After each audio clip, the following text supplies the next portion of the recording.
It's 3 in the morning, and there is a cat on your chest, not beside you, on you directly over your breastbone, rising and falling with every breath you take. Your arm went numb an hour ago, and you will not move it. Most people assume this is simple. The cat is cold, you are warm. But that explanation collapses the instant you look at what your cat is actually choosing. And underneath it is the clearest measure of trust a cat will ever give you.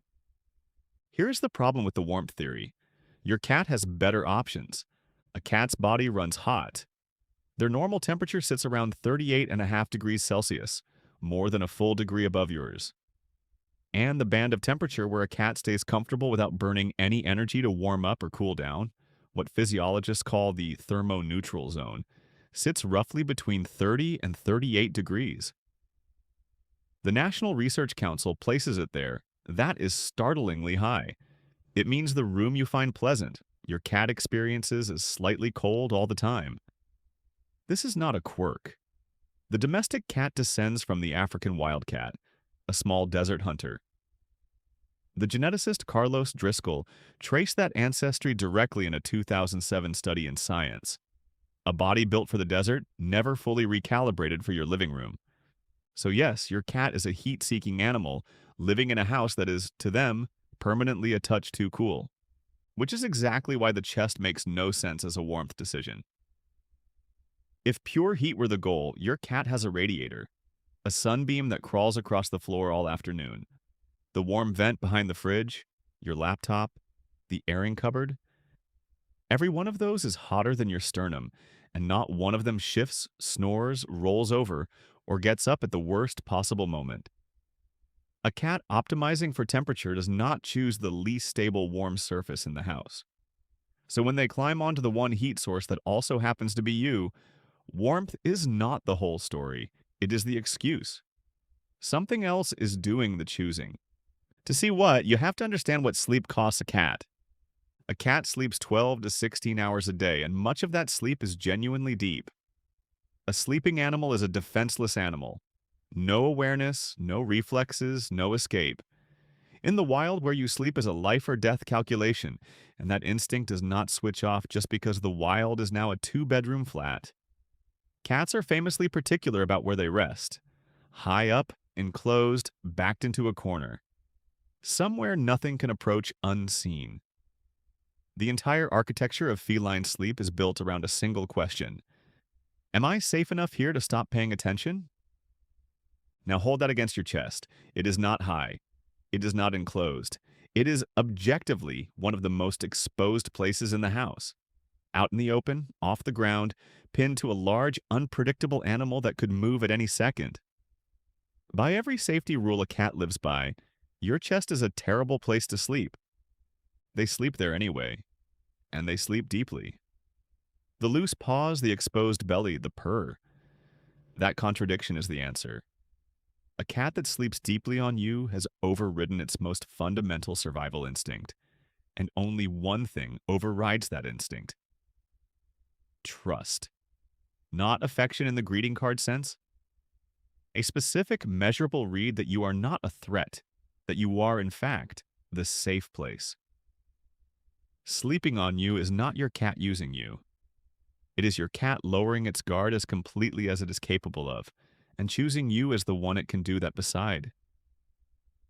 And we have real evidence cats form exactly this kind of bond.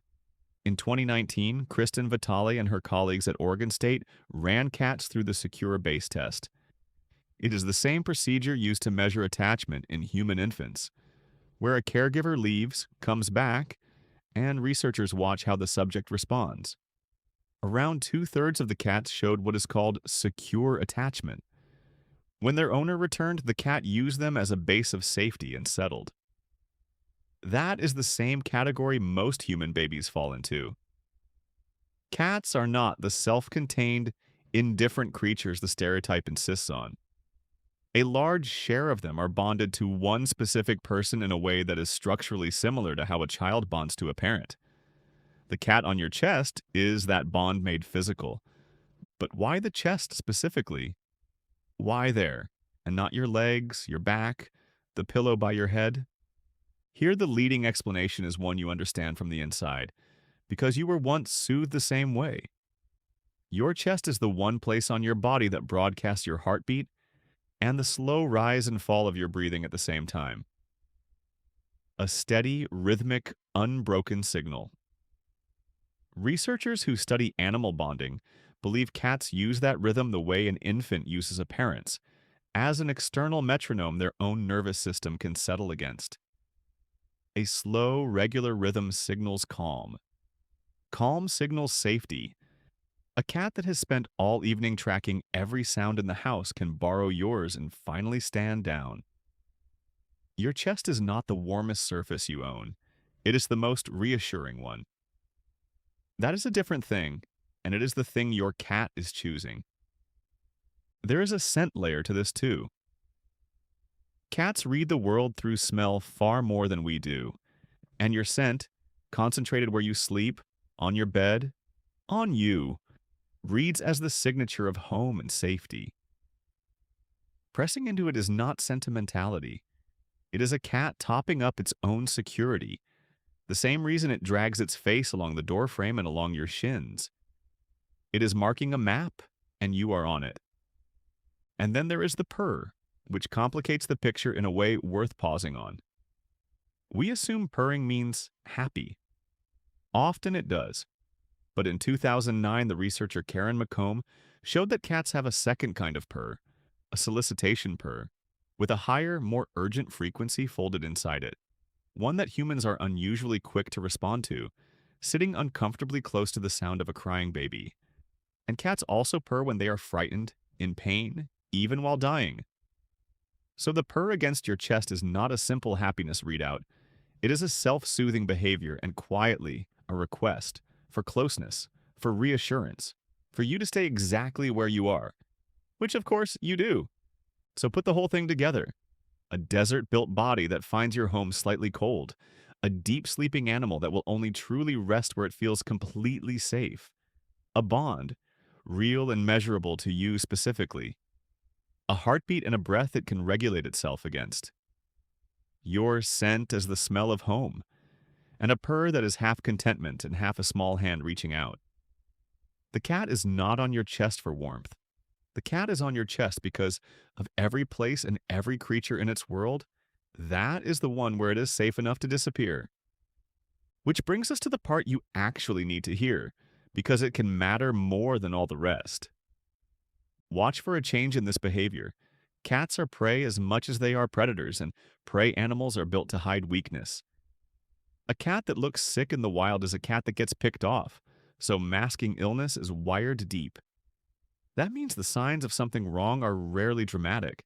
They are quiet shifts in ordinary habits, and a change in how and how much your cat sleeps on you is one of the ones owners miss most. A cat that never used to sleep on you and now suddenly, insistently does, clinging, seeking contact far more than its old self, is not automatically loving you more. In older cats especially, a marked rise in affection and dependency is on the recognized checklist for feline cognitive dysfunction, the cat's version of dementia. The specialist Danielle Gunn-Moore and her colleague Lorena Sordo catalog it plainly. Alongside nighttime yowling, disorientation, and disrupted sleep-wake cycles, increased clinginess is a documented sign, and it is not rare. Roughly a quarter of cats between 11 and 14 show at least one sign of cognitive decline, rising to about half of cats over 15.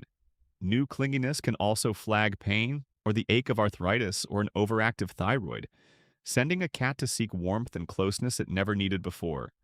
None of that means the cat on your chest tonight is unwell. A lifelong chest sleeper is almost certainly just a bonded, trusting cat being exactly who they have always been. The signal is change. A clear shift in the pattern, especially in an older cat, especially with anything else alongside it. If you see that, it is worth a vet visit to rule out a medical cause first. In an animal this good at hiding pain, a change in where it chooses to sleep can be one of the earliest honest things it ever tells you. So the next time it is 3 in the morning and there is a cat on your chest, your arm dead, your ribs working a little under the weight, do not move. Understand what you are holding, not an animal that got cold. An animal that checked every exit, weighed every safer option in the house, and decided the safest place in its entire world was directly over your heart. If you want to understand the other quiet signal your cat sends you, the slow, deliberate blink it gives you from across a room, and why it may be the closest thing a cat has to saying the words out loud, that is the next video. And the science behind it is stranger and warmer than you would think. So tell me, does your cat sleep on you or somewhere it thinks you don't know about? I read every comment,